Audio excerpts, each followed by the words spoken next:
La Green Family, face cachée, épisode 4. Alan Alareal, Abou, en direct de chez notre partenaire Abiscons, les meilleurs burgers de Grenoble. Aujourd'hui, un invité de prestige, une famille qui a su mettre Grenoble sur la carte, une personne avec qui j'ai vécu pas mal de belles petites aventures. Le siège est vide, mais restez attentifs. La personne qui va s'asseoir va vous apprendre énormément de choses. Face cachée, épisode 4, avec un invité de marque, Grenoblois pur souche, footballeur émérite dans sa jeunesse et grand frère du recordman des buts en équipe de France, Olivier Giroud. Je vous présente Romain Giroud. Romain, comment tu vas? Je vais très bien, Abou. Merci. Et toi? Ça va, merci. Merci d'avoir répondu à l'invitation de Face cachée, surtout que tu viens de loin. Tu viens d'où, Romain, là?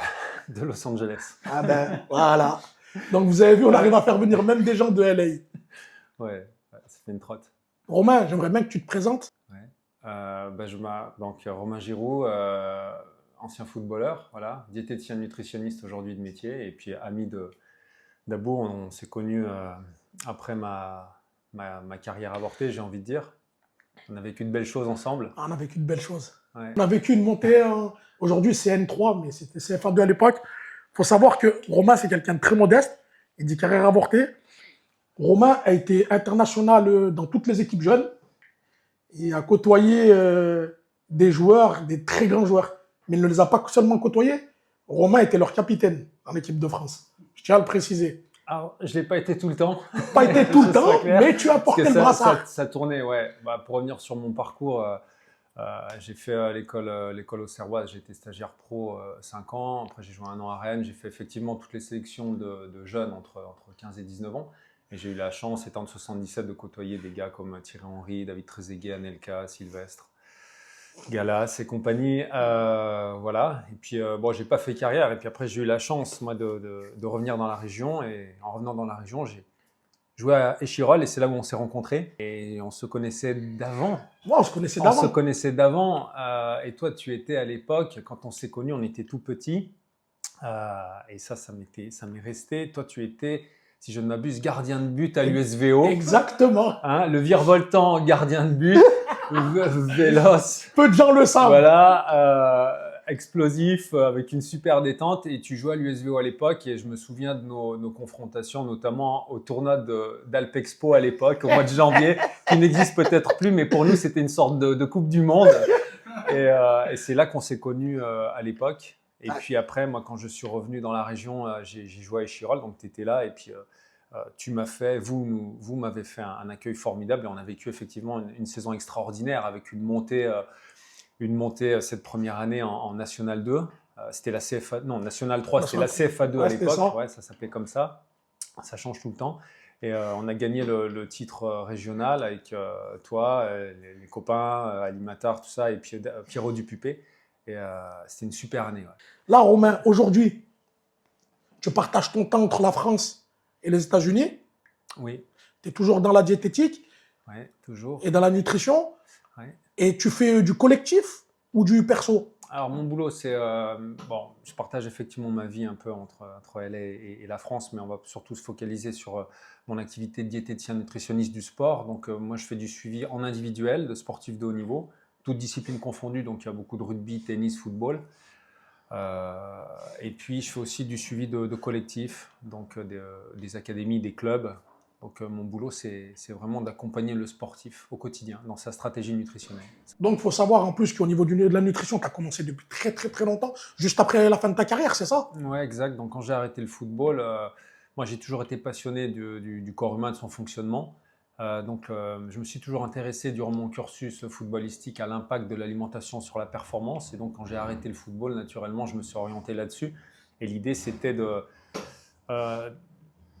d'expliquer aux sportifs comment manger pour être performant. C'est-à-dire que c'est quelque chose dont j'ai manqué, moi, durant mon cursus. Durant mon cursus, j'ai jamais eu affaire à un diététicien. On ne m'a jamais dit ce qu'il fallait manger pour que je performe. Et j'ai trouvé que c'était il y avait une énorme lacune, un énorme manque à ce niveau-là. Donc, mon objectif, c'était de revenir dans le monde du sport pour justement apporter ma pierre à l'édifice et faire profiter aux nouvelles générations ce dont j'avais manqué, en fait. Voilà. Et est-ce que tu te rappelles que tes premières, on va dire, tes cobayes, ça a été nous?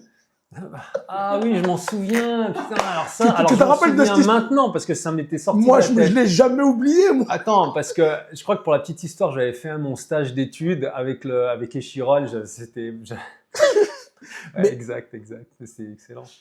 Mais ouais. Et donc mon idée, l'idée, c'était de savoir un peu comment vous vous alimentiez, comment vous mangiez pour vous c'était donner des billes. catastrophique.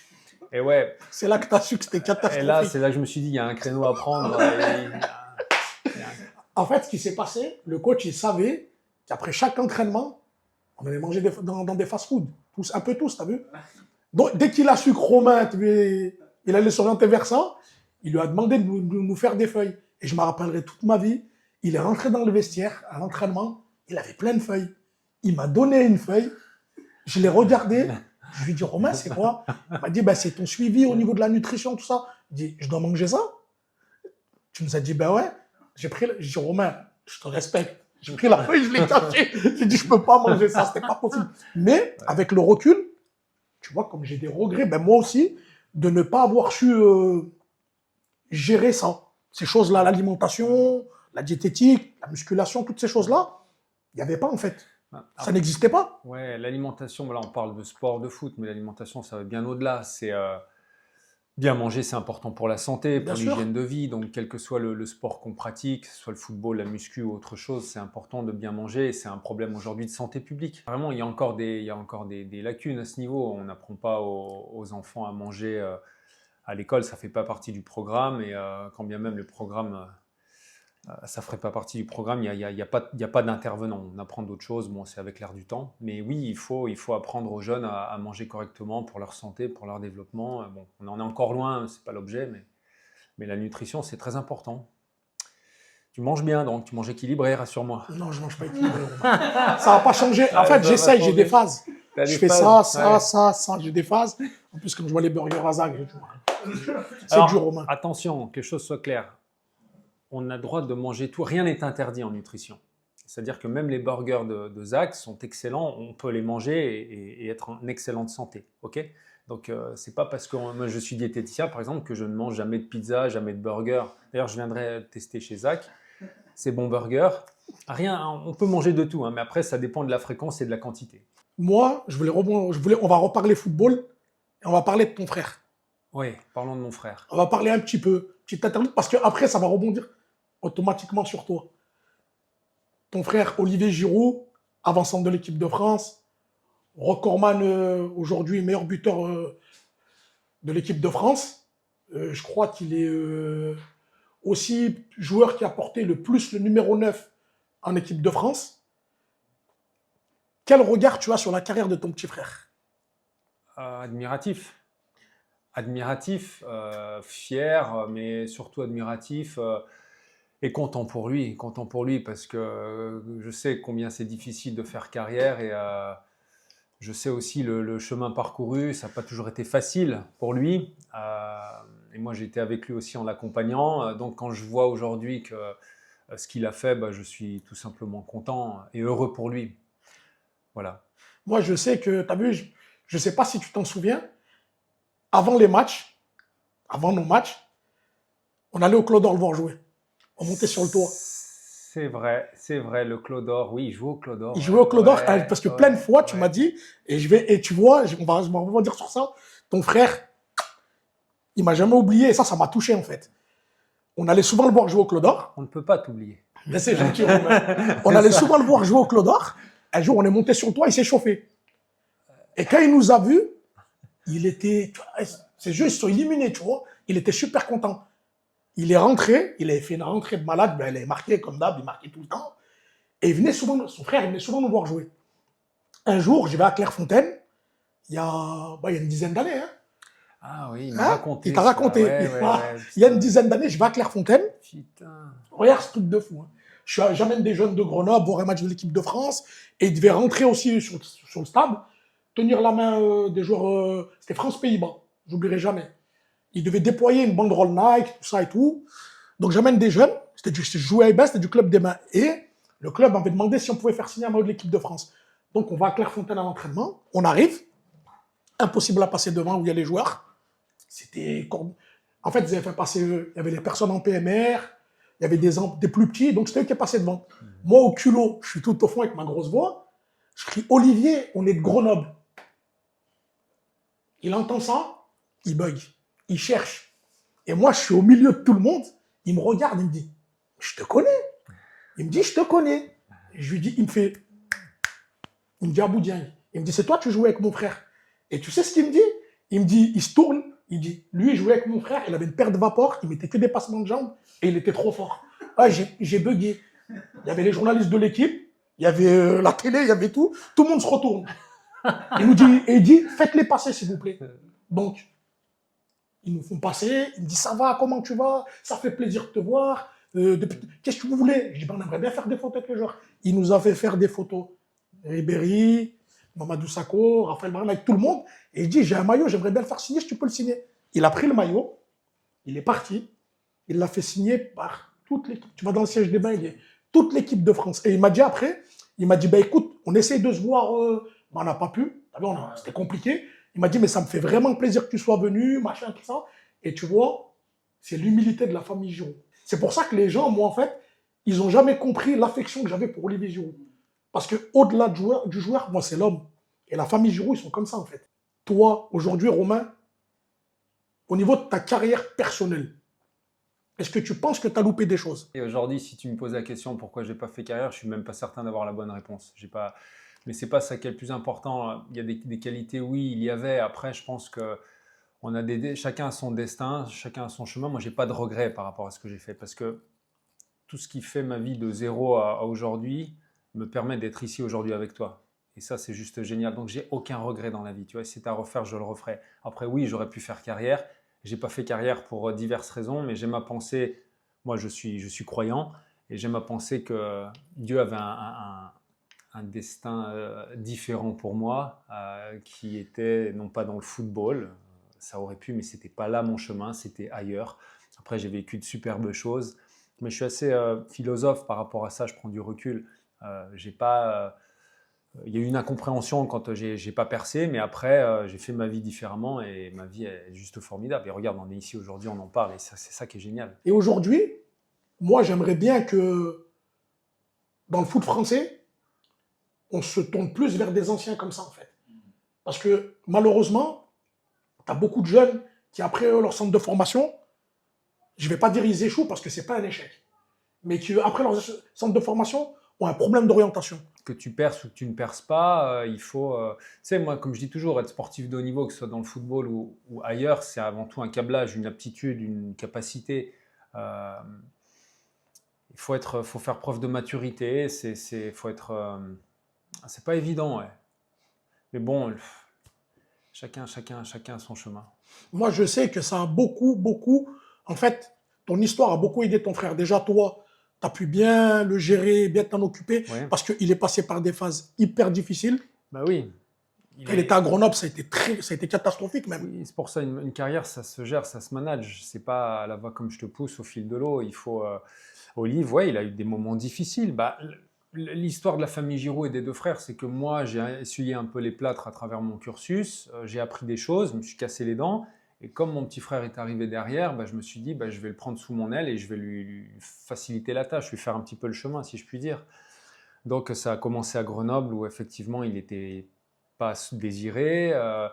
Donc, on a fait le choix de partir à Istres. Il y a eu un prêt à Istres pour qu'il puisse avoir du temps de jeu et qu'il se fasse un peu les dents. Après, ça a été Tours. Après, c'était Montpellier. Puis après, Arsenal. Voilà. Donc, lui, il a fait toujours le boulot sur le terrain.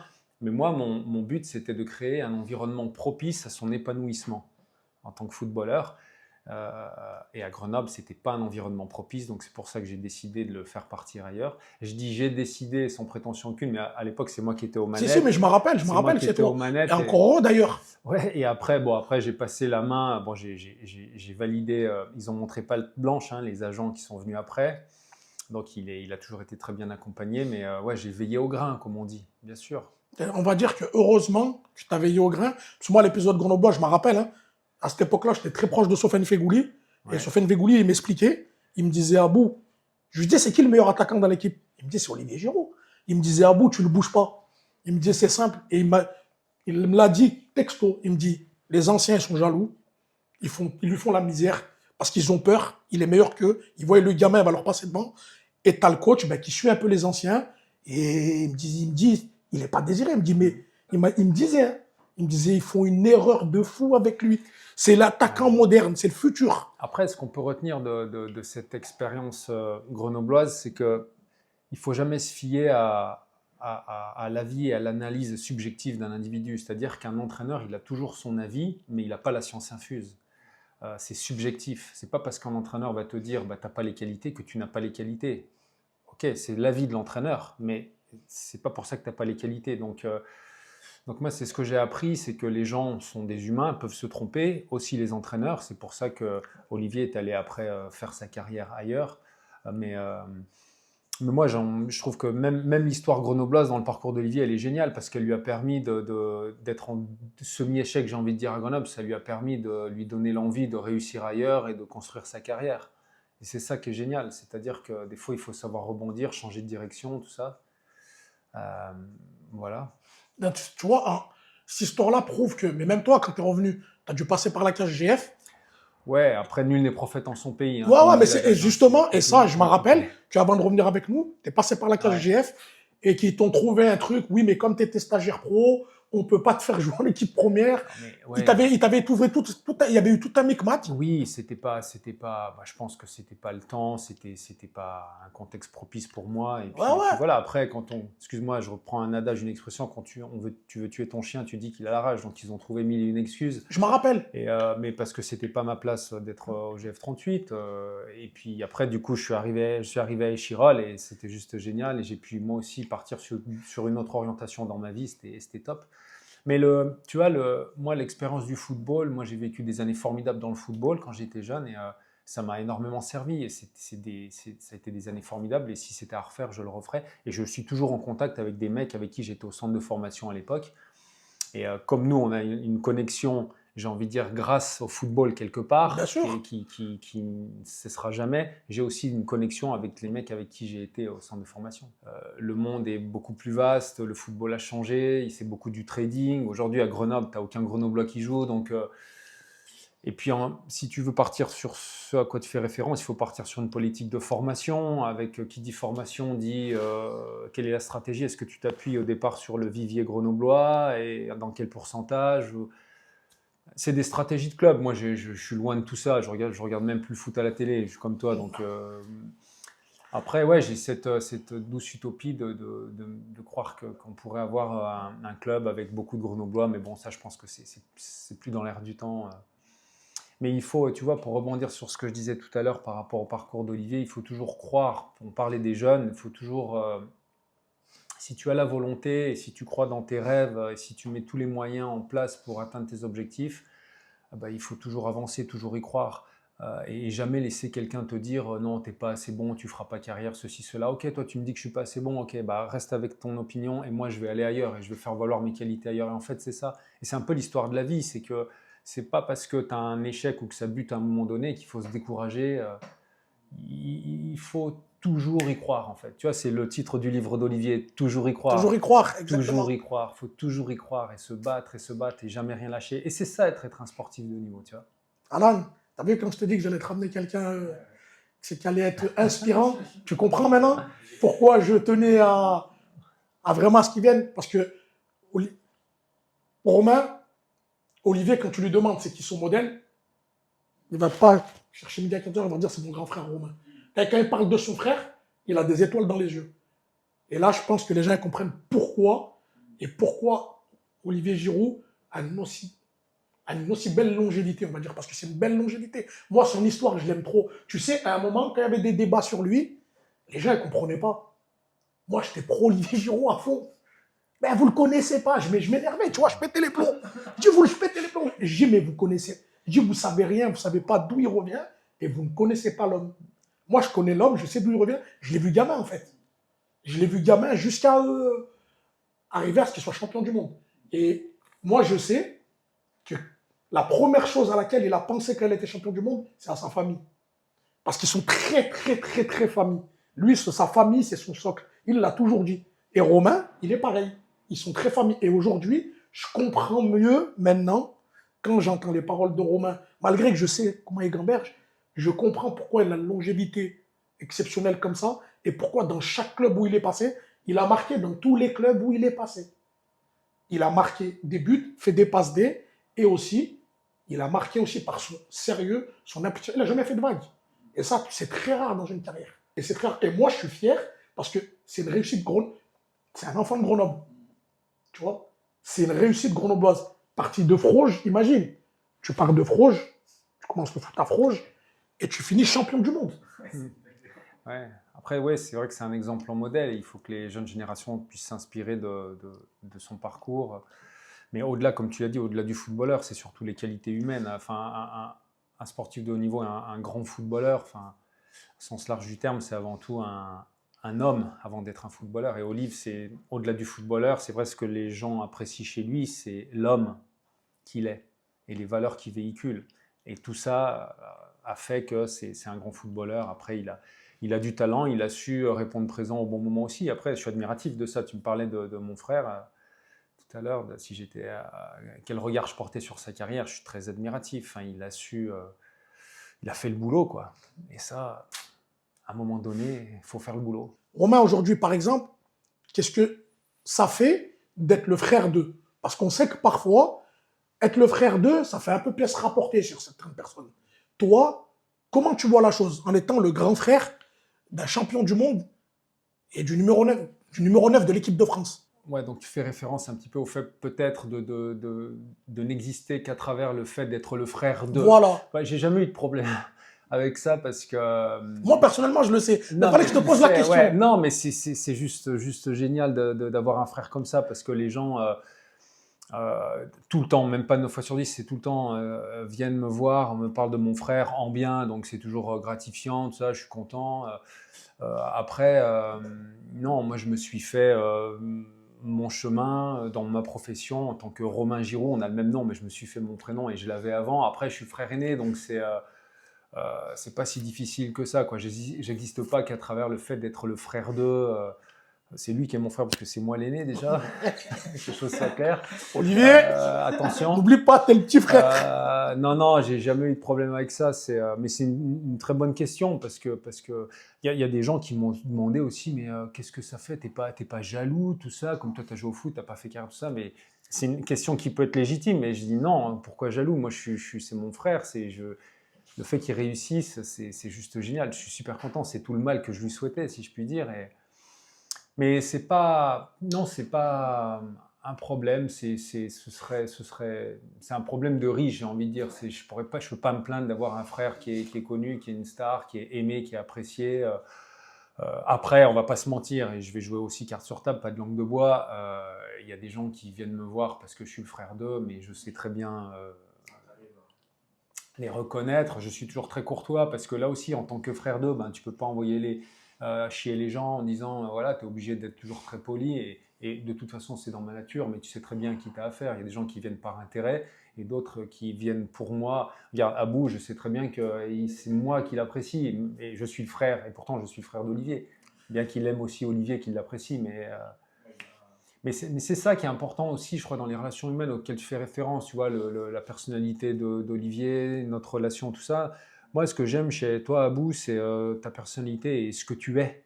Voilà, c'est pas ce que tu peux représenter ou l'image que tu as dans la société ou auprès de je sais pas qui, je sais pas quoi. C'est tes qualités. Et moi, Abou, on a d'autres potes en commun. Et pourquoi est-ce qu'on est comme ça? Par exemple, on peut pas ne pas se voir pendant 10 ans. La dernière fois que tu as organisé, je voulais te remercier d'avoir organisé cet événement. Je vais le refaire. Tous les anciens là, à l'USVO et tout. Et des mecs que j'avais pas vus depuis X années, mais quand on se voit, c'est comme si on s'était quitté la veille, quoi, parce qu'il y a un truc. Et le sport et le football en particulier, c'est un ciment que tu peux pas retrouver ailleurs. Et c'est ça qui nous lie, et c'est ça qui est génial. Et moi, j'adore Abou pour ça, pour ses qualités humaines. Mais pour ça revenir, me touche, Romain. Mais c'est sincère. Et pour revenir à Olivier, non, c'est pas un problème d'être le frère de. C'est juste du bonheur, en fait. Il faut que tu saches quand même que ça soit en France ou aux États-Unis, les gens me reconnaissent. Les gens prennent des photos, veulent prendre en France, alors plus en France qu'aux US, mais aux US ils me reconnaissent. Mais en France, ouais, oh, le frère d'Olivier, on peut prendre une photo. Ceci, il fallait le truc, la génération actuelle d'aujourd'hui, tout le monde prend une photo pour tout et n'importe quoi. Et oui, je suis reconnu. Et en plus de ça, je me suis prêté à quand même au jeu d'être le frère d'Olivier. J'ai fait des interviews, j'ai fait des télés. Il y a eu un film sur Olivier qui est sorti sur Canal, là, Exact. sur Giroud. Donc j'interviens aussi parce que je suis quand même une pièce centrale de son parcours. Donc, et j'ai joué le jeu, jamais à contre-cœur. Hein. J'ai fait le boulot parce que ça fait partie du jeu, du game, comme on dit. Mais oui, les gens, l'anecdote, c'est que les gens me reconnaissent. Alors c'est marrant, c'est marrant, c'est marrant. Et quand je vois des jeunes qui disent ah Romain, vous êtes Romain et tout, on peut prendre une photo. Alors voilà, et puis je trouve ça sympa parce que c'est que des bonnes émotions. Voilà. Mais c'est marrant, c'est marrant. Mais surtout qu'en plus, tu es quelqu'un de très discret, que tu n'aimes pas trop ces choses-là. Tu n'es pas trop Alors, réseau, moi, pas trop pas média. les feux de la rampe. Je J'ai t'aime- horreur des je sais, projecteurs. mais je J'ai le sais, horreur des je sais. projecteurs. Mais bon, ça fait partie du jeu. Bon, c'est pas. Parce que quand on était jeune, par exemple, tu vois, les gens ils disent le frère d'eux. Mais ceux de ma génération, nous, c'est lui qu'on admirait. Nous, quand on était jeunes, il jouait à Manival. Tu jouais contre Manival, tu sais ce que tu te disais? Je ne veux pas avoir Romain Giroud sur le dos. Tu savais que tu n'allais pas toucher un ballon, en fait. Grosse frappe, athlétique, puissant. En fait, il était complet. Et nous, ceux de ma génération, tout le monde, on connaît tous Romain Giroud. Tu sais, Olivier Giroud, on l'a connu parce que voilà, après, on ne connaissait pas. Nous, c'était. Tu dis, tous ceux de ma génération, tu dis Romain Giroud, il n'y en a pas un qui ne va pas te dire ah, Romain, c'était quelque chose. Romain, jeune, c'était quelque chose. C'est pour ça, tu as vu le truc de frère d'eux. Olivier, je t'aime beaucoup, hein. Mais pour moi, Olivier, c'est toi le frère de Romain, le petit frère. C'est moi le boss. C'est toi le boss, c'est toi qui as ouvert la voie. Moi, je te dis, même quand tu es parti à Auxerre, quand tu pars à Auxerre, moi, je me rappelle que quand tu pars à Auxerre, tu es un des premiers qui part dans un grand club quand même. Et c'est le Auxerre de Giroud de l'époque. Tu vois, c'est pas le Auxerre de maintenant. C'est le Auxerre qui tutoie les sommets de l'Europe, qui a une grosse équipe. Champion de France en 96, voilà. doublé coupe championnat en voilà. 96. Voilà, donc quand tu pars là-bas, tu es un peu le premier jeune issu du bastion grenoblois qui part dans un grand club comme ça et qui, en plus de ça, on apprend après que tu es en équipe de France, tu es sélectionné à chaque fois. Donc pour nous, Romain Giroud, tu as vu, c'est pas frère d'eux. Moi, pour les mecs de ma génération, c'est Romain Giroud. C'est une fierté locale, mais au-delà du foot, il y a l'homme. C'est l'humilité, transpire l'humilité. L'humilité, le travail, les valeurs, les principes. Et ça, c'est très très rare dans le football d'aujourd'hui. C'est des choses qui se perdent. Et que moi, je sais qu'il y a beaucoup de jeunes qui regardent Green et il y a beaucoup de jeunes qui sont fans de foot. Regardez bien cette interview, les paroles qu'il a dites, buvez les paroles qu'il a dites. Toujours y croire et surtout l'humilité. En tout cas, moi, je suis très, très, très content d'avoir fait ce face caché avec Romain, mais surtout de t'avoir vu. Moi aussi, plaisir partagé. Comme d'hab, le lien, on ne le lâche pas. Hein. On ne lâche pas. Comme on a dit, et on va essayer de se refaire des trucs, parce que moi, c'est toujours un plaisir de te voir, toujours un plaisir d'échanger avec toi. C'est constructif, je kiffe. Le 4e face caché, il est pour moi aussi important que les autres, mais celui-là, il me tenait à cœur. J'ai harcelé Romain, hein, il est à Los Angeles, je le redis. Je l'ai harcelé parce que je tenais vraiment, vraiment, vraiment à l'avoir, parce que comme j'ai dit dans Face Cachée, en fait, ce podcast, cette émission, c'est surtout des gens avec qui j'ai partagé des choses. Et j'ai partagé vraiment des belles choses avec lui. Et humainement, c'est une très belle personne que je voulais mettre en avant. Romain, il n'aime pas les médias. Romain, il n'aime pas les réseaux. Et il est venu pour moi, pour nous, pour vous. Et ça, je le remercierai jamais assez. Romain, merci beaucoup. Merci à toi. Et je te souhaite le meilleur. À toi, tes parents, Bertrand, ta sœur, tes enfants, à Olivier. Je vous souhaite le meilleur. Vous êtes une famille en or, les Giroud. Famille exceptionnelle. Merci. Un exemple pour beaucoup. Et je ne peux que vous souhaiter le meilleur. Et de toute façon, on se revoit, on reste branchés, toi et moi, Romain. Bien sûr, on va se voir. Au plaisir, mon frérot. Ouais, au plaisir. Prends bien soin de toi et ça m'a vraiment fait plaisir.